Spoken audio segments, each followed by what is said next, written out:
ఇరవై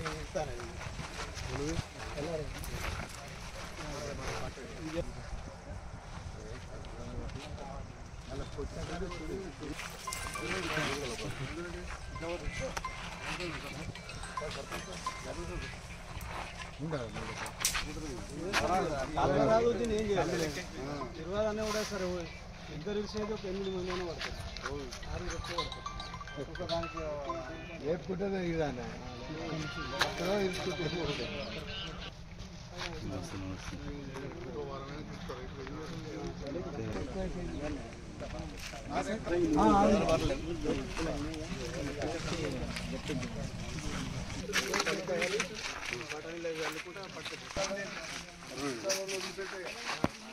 ఇక్కడికి వెళ్ళి చూడండి సార్ ఎట్లాగైనా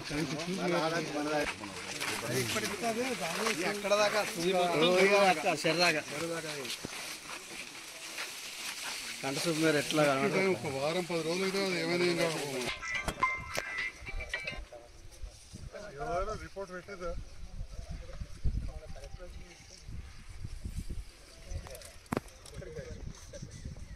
ఇప్పుడు ఎక్కడెక్కడ మన మండలంలో ఇంకా బాగా డ్యామేజ్ తిప్పనపేటలో కూడా కొంత అయిందన్నారు సార్ ఆ తిప్పనపేట 10 ఎకరాలు 10 ఎకరాలు కమరా ఏమో చూస్తుందా ఎందుకట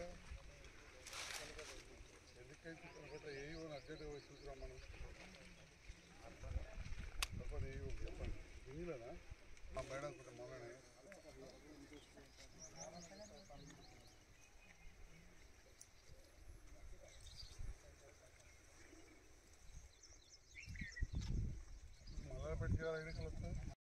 కూడా పెట్టారు అప్పుడు కూడా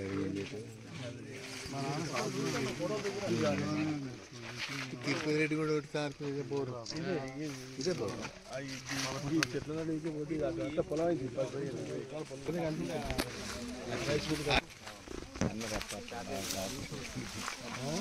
ఇట్లా సాగు చేసి అంట కలుపుతుంది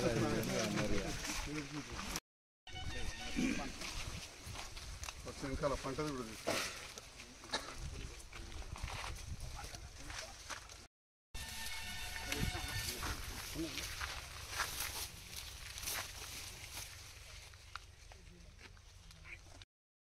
జైతల మండలంలోని లక్ష్మీపూర్ గ్రామంలో పెద్ద ఎత్తున మొక్కజొన్న పంట నష్టం జరిగింది. మొన్న 2 రోజుల క్రితం విపరీతమైన గాలి వర్షము వడగళ్ళ వాన పడడంతో ఇటు లక్ష్మీపూర్ గ్రామంలో దాంతోపాటుగా సోమనపల్లి సంగపల్లి తక్కలపల్లి అప్సీపూర్లో కొంత తిప్పనపేటలో కొంత లక్ష్మీదేవపల్లిలో ఈ పంట నష్టం జరిగింది.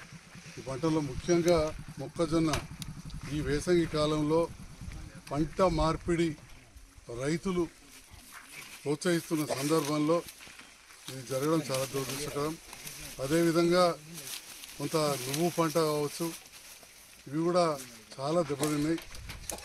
తప్పకుండా ఇవన్నీ కూడా గౌరవ మంత్రివర్యులు తుమ్మల నాగేశ్వరరావు గారి దృష్టికి తీసుకెళ్తామని చెప్పి ఈ సందర్భంగా తెలియజేస్తా ఉన్నా.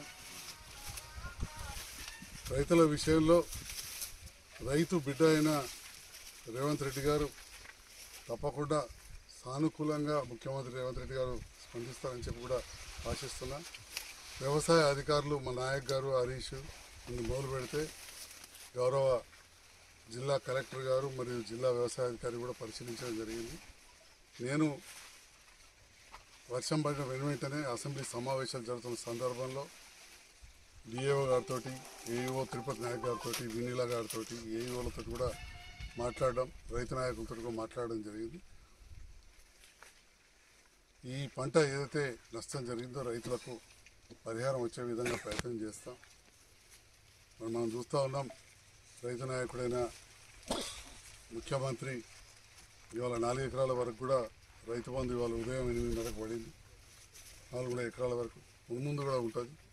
కొంత గత 11 విడతలు పోయిన ప్రభుత్వంలో వచ్చింది కాబట్టి ఈ ప్రభుత్వం వచ్చినాక ఒక విడత వచ్చింది, మధ్యలో ఒక 2 విడతలు రాలేదని చెప్పి బాధపడుతున్నాం. ప్రతిష్టాత్మకంగా చేపట్టినరు ఒక 8 పంటలు అయిపోయిన తర్వాత మనం మొదలుపెట్టాం. ఆ ప్రభుత్వం వచ్చిన ఒక 8 పంటల వరకు ఎన్నడూ కూడా రైతు పెట్టుబడి సహాయం లాంటి ఆలోచన చేయలేదు. రైతు రుణమాఫీ కూడా జస్ట్ 25,000 ఆ రకంగా తప్ప కొంతమంది చేయడం జరిగింది. విమర్శిస్తాను కాదు, ప్రజలకు కొందరు రేవంత్ రెడ్డి గారిని ఈ ప్రభుత్వానికి విధంగా ప్రతి కొన్ని ప్రకటనలు ప్రభుత్వం చేసినప్పుడు వాటికి సంబంధించి ఎన్నో డబ్బు అవసరం ఉంటుంది. బాధ్యత మీరే చూస్తే నేను లో ప్రభుత్వ హయాంలో జరిగిన డబ్బులు ఇంపించింది అది ఇక్కడ రాదు. ముఖ్యంగా రసం అంతా కూడా ఉన్నది. అందువల్ల తప్ప ఒక ఆలోచన కానీ గత ప్రభుత్వం కూడా ఒక 4 సంవత్సరాలు 8 పంటల వరకు సరే పథకమే ప్రారంభించింది.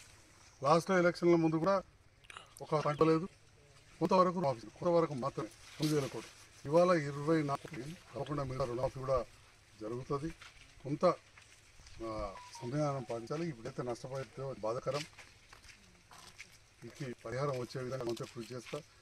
శ్రీపూర్ మా ప్రాంత జగిత్యాల నియోజకవర్గ రైతులు చాలా అభ్యుదయ రైతులు ఈ ప్రేమ ఇవన్నీ చేసి బారిన కూడా పంట రాకుండా కూడా మీరు సొంత ఖర్చులతోటి అడవుల్లో విడిచిపెట్టి రావడం జరిగింది.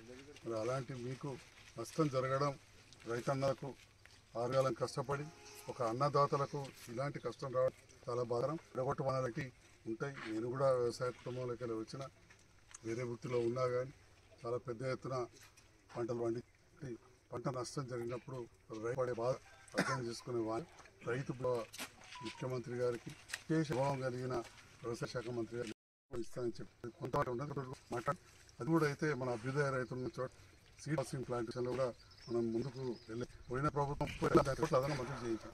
1.5 కోట్లు అంటే ఇది కూడా నన్ను ఆశీర్వదించారు. మీకు నేను పనిచేస్తున్న కూడా నేను తప్పకుండా ముఖ్యమంత్రి గారి దృష్టికి వ్యవసాయ మంత్రి గారి దృష్టికి తీసుకెళ్తాను. తెలియదు.